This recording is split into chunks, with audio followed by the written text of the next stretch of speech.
In the complexity of life, where each moment brings choices and opportunities, there is a wisdom that has been shared through generations. This wisdom, rooted in ancient Stoic philosophy and echoed by existentialists, teaches us to embrace our fate and find peace amid chaos. It encourages us to align with the universe, finding harmony in our experiences, and to see our journey not as a burden, but as a precious gift. Stoic thinkers like Marcus Aurelius and Seneca saw it as a way to find peace. For them, the art of life wasn't being able to change what happens to us, but how we react to it. Deeply rooted in their beliefs, this idea was a symbol of power and resilience, showing how the human spirit can stand strong even when things go wrong. But what does it really mean to love your fate? Is it a complete acceptance of everything life throws at us, or a more in-depth understanding of how each event shapes who we are? We look into the rich weave of history to see how this idea has shown up in different ways over time. In old Greek plays, the hero's journey was to accept their fate. It was a theme in Eastern spiritual books that talked about going with the flow of life. It came back in the modern existentialist movement, which asks people to find meaning in the nonsense of life. The famous philosopher Friedrich Nietzsche's intense works brought this idea back into people's minds. He thought this old idea was a strong way to fight the emptiness and hopelessness of our time. For Nietzsche, to love one's fate was to accept life in all its forms, including happiness and sadness, success and failure, and life and death. It was a complete acceptance that turned every moment into a way to show your will, a dance with fate. This theory, on the other hand, goes beyond simple ideas. In the very real and palpable world of psychology and human growth, IT finds its place. There is a chance to put this theory into practice in the difficulties we face, the losses we suffer, and the wins we celebrate. The core of this idea comes to life when we accept what we can't change and have the guts to change what we can. In terms of current psychology, it fits with the ideas of positive reworking, resilience, and acceptance. It fits with cognitive behavioral therapy's ideas about how to get through life's problems by changing the way you think. As we start this trip, we will see parts of history, philosophy, psychology, and how these ideas can be used in real life. This old knowledge can help us on our way to personal growth and improvement, which we will find out. The lives of people who have lived by this concept will be told, and we will learn a lot from them. These stories aren't just about the past, they're also about our own battles and victories. We will also talk about how this theory can be used in real life. What does this mean for us in our everyday lives? In what ways can we train our minds to see the beauty in what fate has planned? This journey isn't about accepting life as it is. It's about taking part in it. This is about changing our point of view, seeing the good in every bad thing, discovering the power in being open and honest, and understanding the wisdom in giving up. We want you to think about your own relationship with fate as we go through this exploration. What do you do when life takes a turn you didn't expect? Do you fight back or accept? The solutions to these questions are not just random thoughts. They are the keys to a happier and stronger life. The difficulties and complaints of this theory will also be discussed during this investigation. How can someone find a balance between wanting to be accepted and wanting to succeed? How can someone accept fate without becoming a fatalist? These are important questions that should be thought about carefully, and we will try to give you different points of view on them. Before we watch the movie, let's remember that this trip isn't just about getting a spiritual idea. Finding a way to change yourself is what I'm all about. It's about learning to move to the beat of life, to find melody in disharmony, and to turn the chaos of chance into the music of coincidence.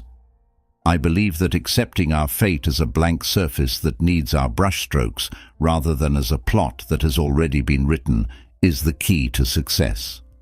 This way of thinking has its roots in Stoicism, a school of thought that began in the Hellenistic era. Stoic thinkers, who believed in virtue, knowledge, and emotional strength, paved the way for what people now call a deep love for one's fate. They thought that we should live in balance with the universe's natural order and accept that we can't change some things.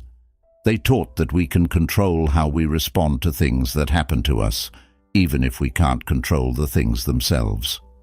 Stoicism had an impact on many people's thinking over many years, helping them understand how to deal with the ups and downs of life. Marcus Aurelius, the Roman emperor, was a Stoic philosopher. He wrote exercises that have helped many people find peace and strength. His words showed that he honestly believed that things would happen as they would, and that the only real power we have is over how we react. Moving forward in time, Friedrich Nietzsche became a strong supporter of the idea. This was a very new and different way of looking at things in the 1800s. This old thought was seen by Nietzsche, who was known for questioning the accepted rules of his time, as a powerful way to support life. Nietzsche believed that life should be loved, not just accepted. He thought that there should be joy and meaning in every moment, every struggle, every victory, and every loss. From his point of view, life wasn't something to passively accept. It was something to actively deal with. He called people to enjoy all parts of life with excitement and vigor. In Nietzsche's opinion, accepting one's fate was a sign of strength and freedom for the individual. It was a refusal of being a victim and a praise of having power.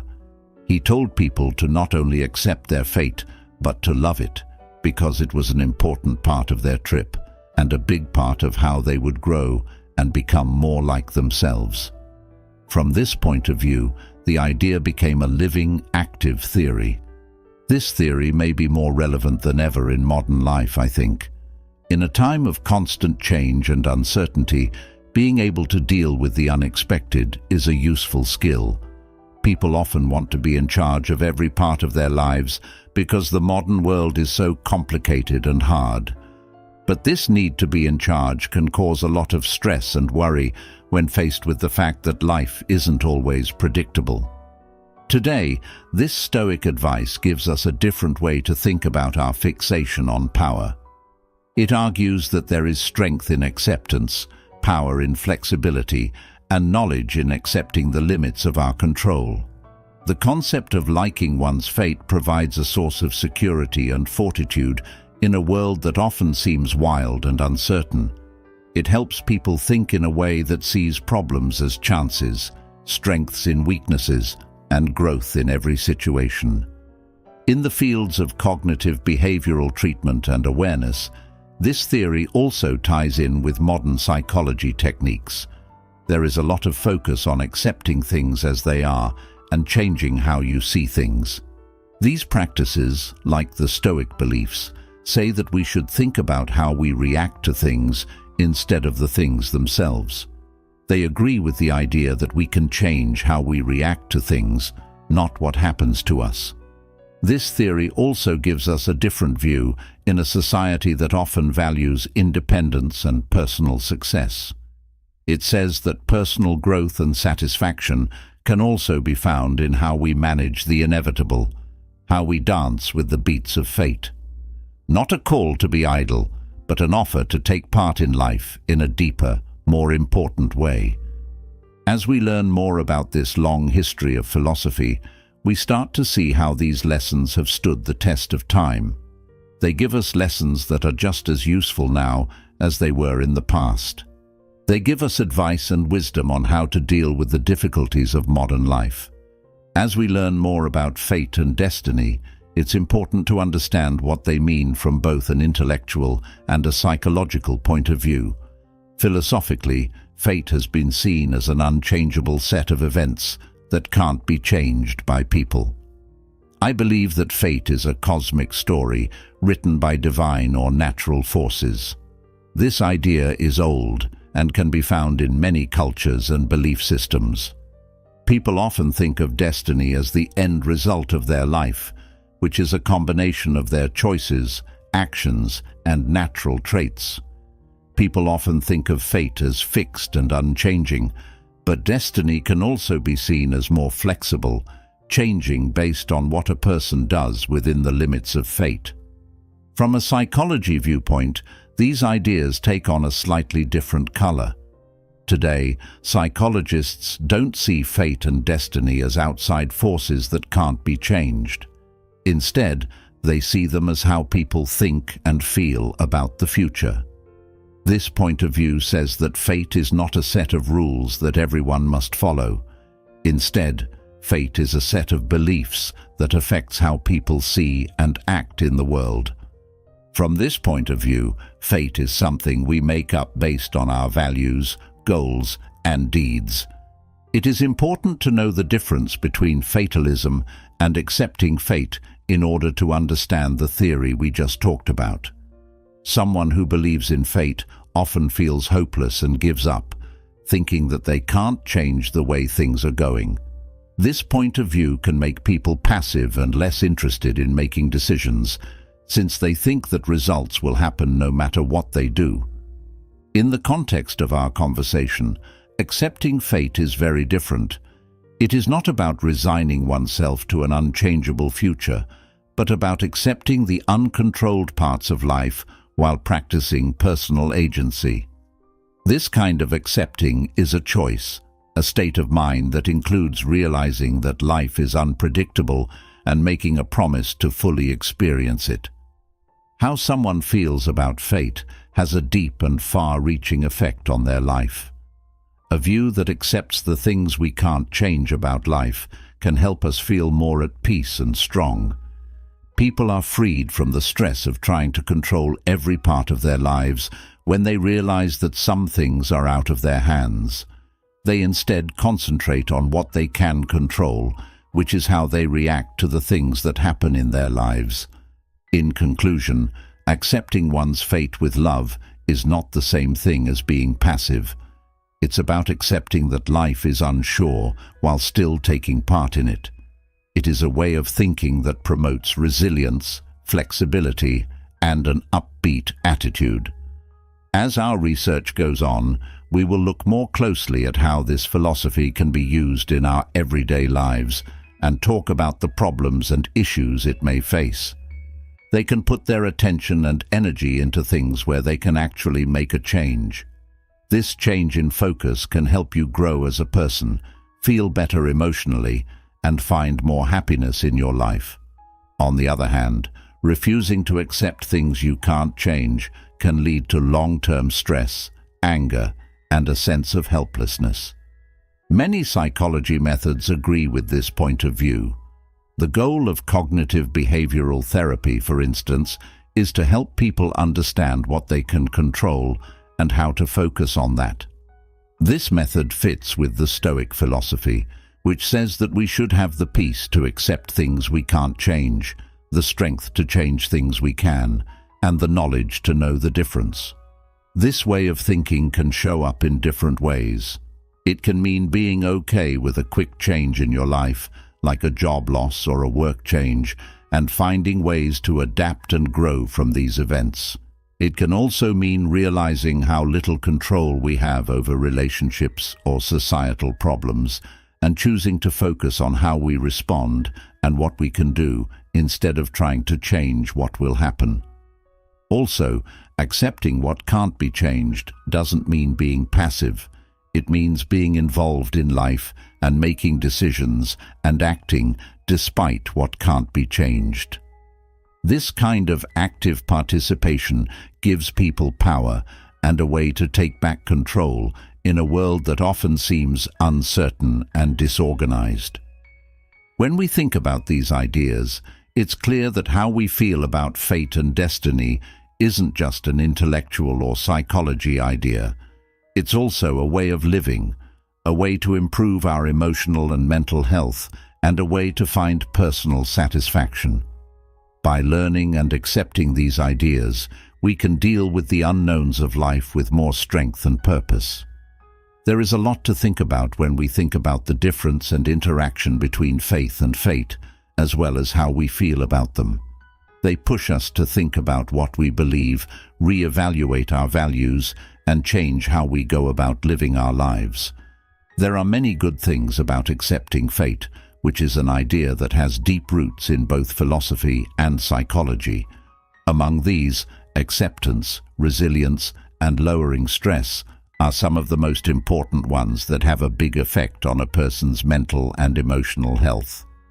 The Stoic thinkers, who were known for focusing on inner strength and resolve, thought that accepting fate was the best way to get through life's hard times with grace and strength. To be resilient, you can't ignore or avoid problems. Instead, you have to face them head-on with an attitude that wants to learn and grow. According to the Stoic school of thought, difficulties are chances to put good qualities like bravery, patience, and knowledge into practice.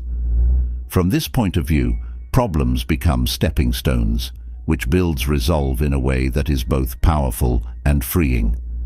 In modern psychology, resilience means being able to get back on your feet after something bad happens. It's about being able to handle pain, sorrow, danger, or major sources of stress well.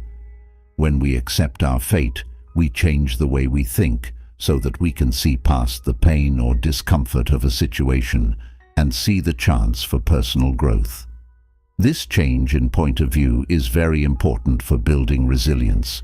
It helps people get through the ups and downs of life with hope and a sense of purpose, instead of feeling like they are victims of their situations. Stress reduction. When we learn to accept our fate, we can feel a lot less stress, which is often caused by our rejection to what is. Modern psychology approaches, such as cognitive behavioral treatment and mindfulness, stress acceptance, and living in the present moment. This idea fits with these ideas. Spending time and energy fighting things we can't change makes us stressed out for no reason. When we accept and embrace these parts of life, we lessen the internal tension that causes physical and mental harm. This doesn't mean giving up and letting whatever happens happen.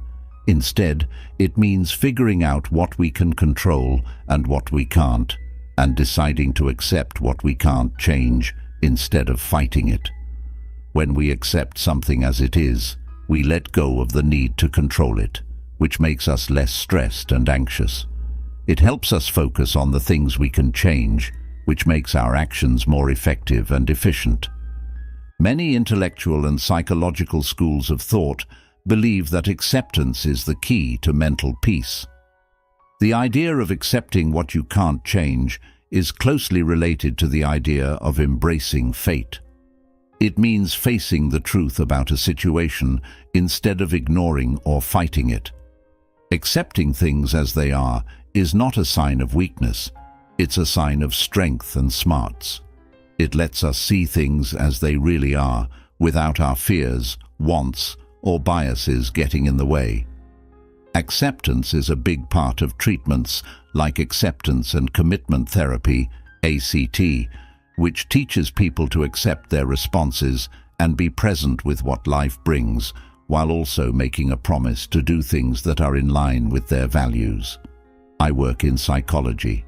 Fighting truth only makes things worse, so this way of thinking helps lessen suffering. When we accept our fate, we let ourselves live our lives to the fullest without always fighting truth.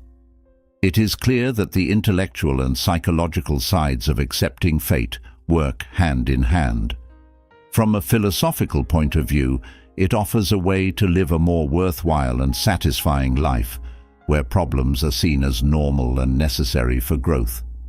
In terms of psychology, it fits with habits that have been shown to improve emotional health and well-being.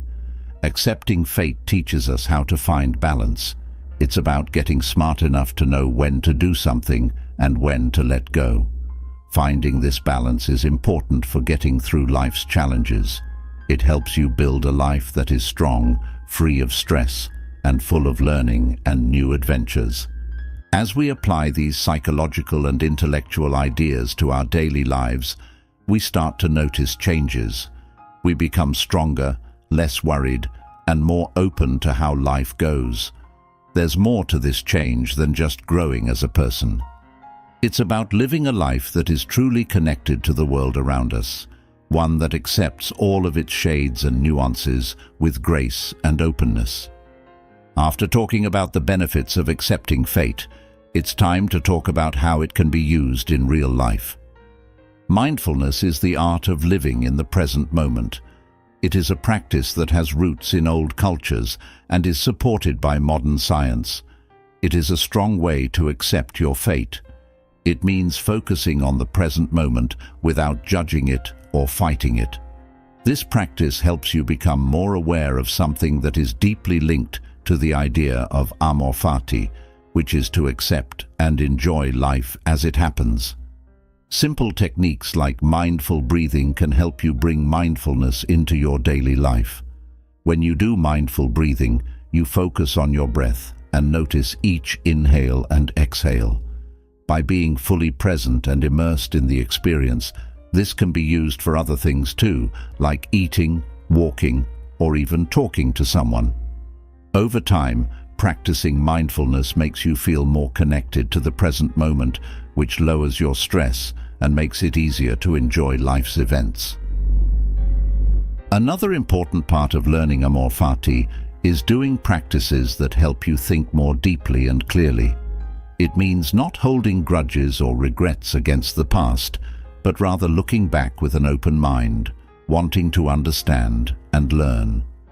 As a way to process your thoughts and feelings and to look for the lessons hidden in life's events, keeping a journal is a great way to think. People can get a better sense of how life's trials and successes help them grow by reflecting on them on a regular basis. Meditation, deep thought-provoking conversations with other people, and other contemplative activities can all be part of reflection. By getting more in touch with your thoughts and feelings through these routines, you become more self-aware and better able to accept your path.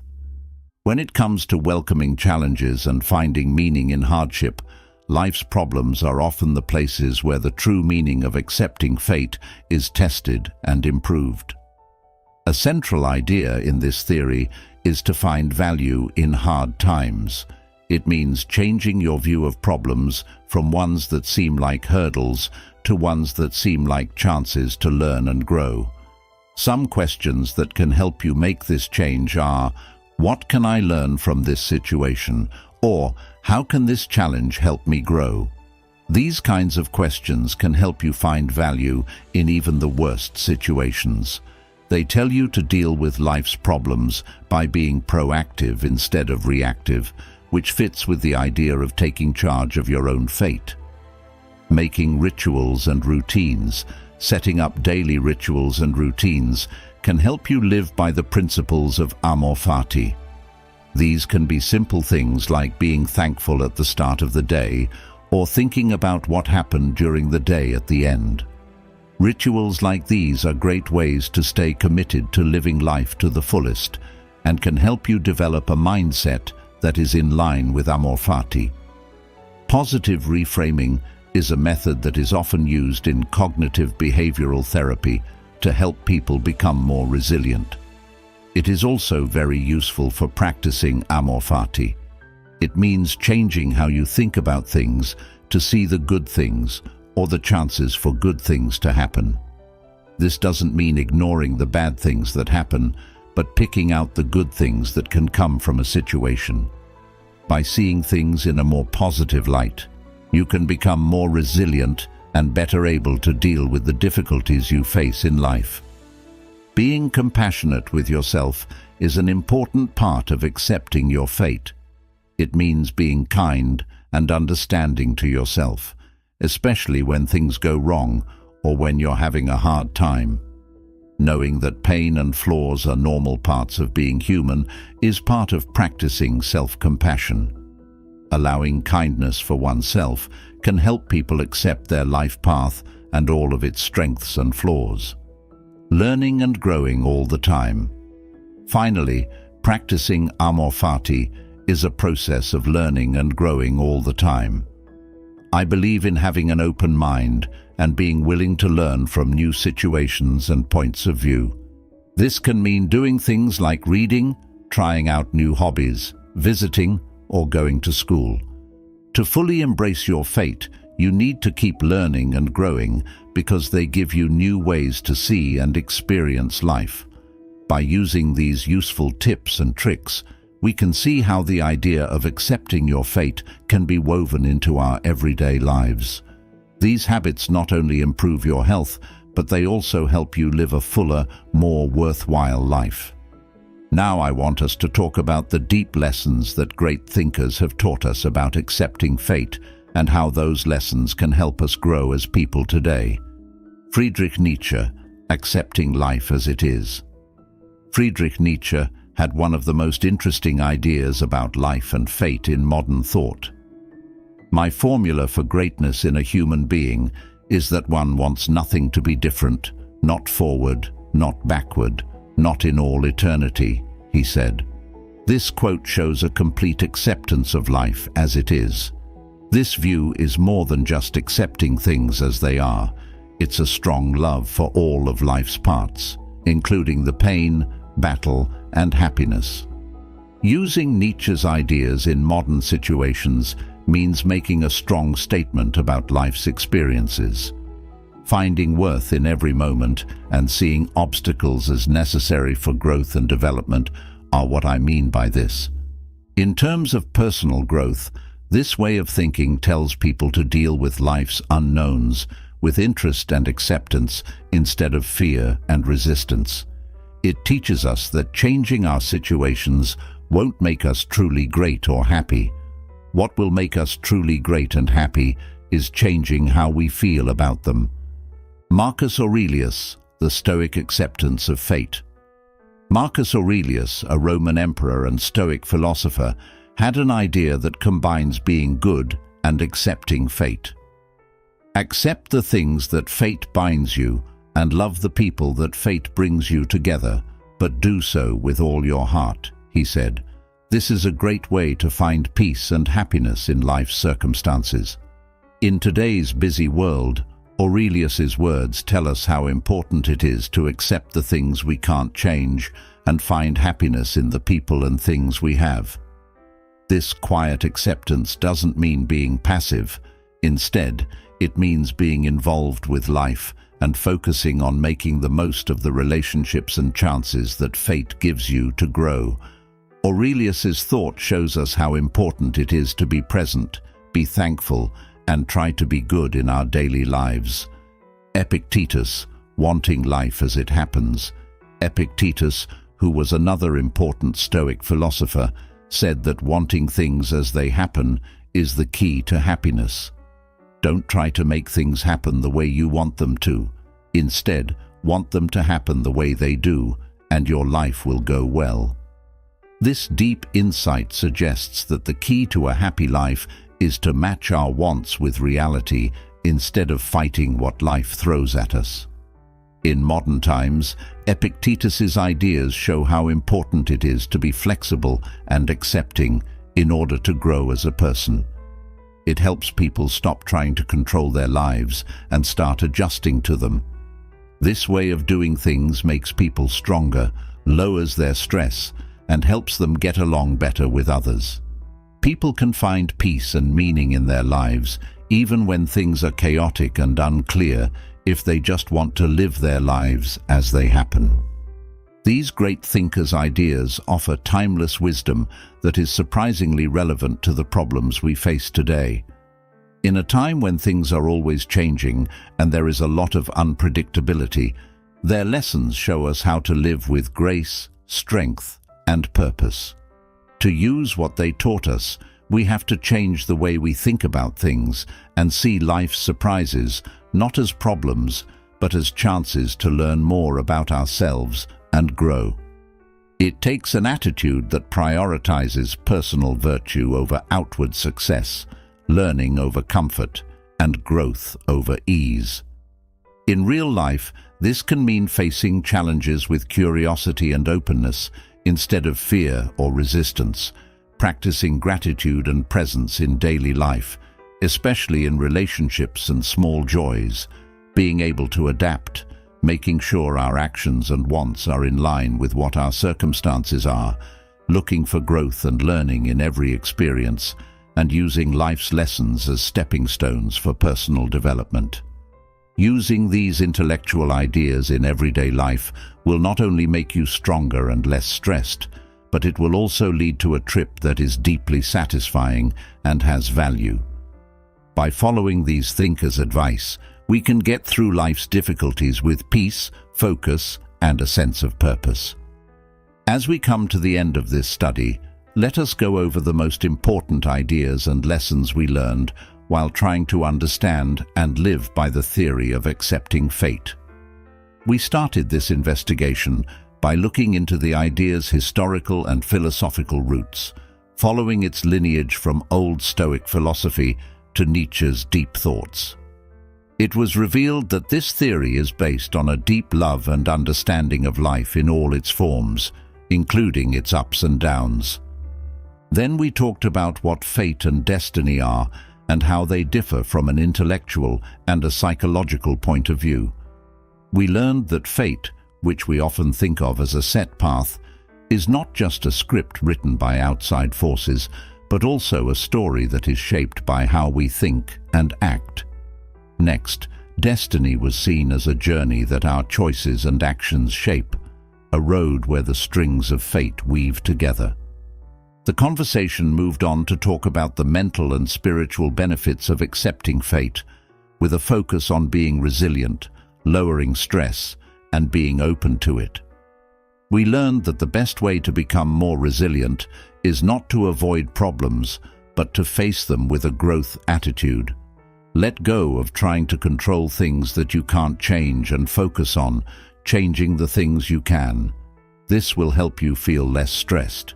We also talked about how acceptance can help you deal with the facts of life, not as a sign of loss, but as a sign of strength and knowledge. After that, our journey became more useful by giving ideas for how to use these ideas in everyday life. We talked about practices like mindfulness, reflection, and finding meaning in problems, with a focus on how these can change how we deal with the unknowns in life. We talked about making traditions and routines, the power of positive thinking, the significance of self-compassion, the worth of community support, and the never-ending goal of learning and growth. These techniques weren't just seen as ways to deal with problems, they were also seen as ways to live a happier, more powerful life. We also learned from the writings of great philosophers. For example, Nietzsche's strong belief in life, Marcus Aurelius's calm acceptance of fate, and Epictetus's advice to match our goals with what we are experiencing taught us a lot. These logical points of view weren't just ideas for school, they were also useful guides for getting through the complicated modern world. As we come to a close, it is important to think about how we relate to fate personally. What do we do when life takes a turn we didn't expect? Do we fight back or accept? How can we use what we've learned from this experience on our own paths? The answers to these questions are not just lessons in thinking, they are the keys to a happier, more resilient, and more worthwhile life. It is clear what we need to do. We need to start our own path of accepting our fate. Life has ups and downs, but this journey isn't just about accepting them. It's about embracing them and finding joy and growth in each one. It means changing how we think about the problems we face in life so that we see them as chances to grow as people. Moving forward, I want you to follow these rules in your daily life. Be aware, do thoughtful practices, find value in difficulties, and always be looking for ways to grow as a person. Thank fate for the people and chances that come your way. Be present and grateful in your experiences. Change your negative thoughts into positive ones. Be kind to yourself. Ask for help from your community. And never stop learning. No matter where we end up, this path of accepting our fate is a constant process of growth, learning, and change. IT is a way to live a life that is not only strong and stress-free, but also full of learning and adventures. Remember that the idea of accepting fate is not just something you should understand, it's also something you should do. It's a call to accept life as it is, to find order in the chaos, and to turn the noise of chance into the music of coincidence. It means seeing our journey not as a plot that has already been written, but as a blank surface that needs our unique brushstrokes. Here are some lessons, tips, and spiritual thoughts that you should use in your daily life. Let them show you the way and help you handle the challenges of life with grace, strength, and purpose. Love your journey with all your heart, because that's where we find true happiness and purpose. I hope that your journey is full of learning, growing, and fully accepting everything that life has to give.